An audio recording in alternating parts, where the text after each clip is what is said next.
Are you ready to clean up your website and simplify your analytics? Today, I'm going to show you exactly how to remove Google Tag Manager step by step in the easiest way possible.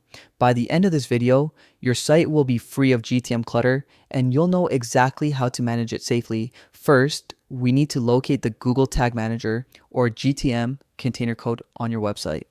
This code is what connects your site to Google Tag Manager, and it's usually added when you first set up GTM tracking. You'll typically find it in two places, one snippet in the head section of your HTML and another right after the opening body tag. To remove it, you'll need access to your website's source code.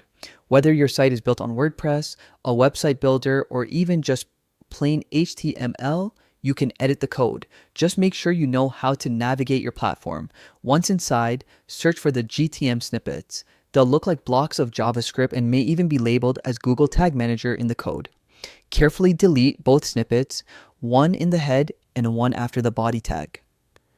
After removing the code, save and publish your changes. This ensures that the GTM functionality is fully removed from your site.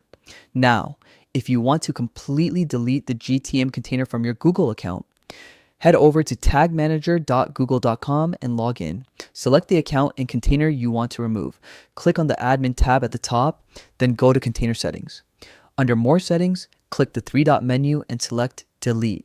Finally, confirm your choice. Keep in mind, this will permanently erase all scripts and configurations in that container, so make sure you're ready.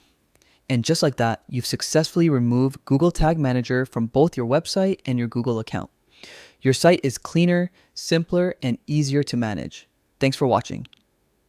If you found this guide helpful, make sure to like, subscribe, and stay tuned for more quick and practical web tips. Keep your digital world tidy.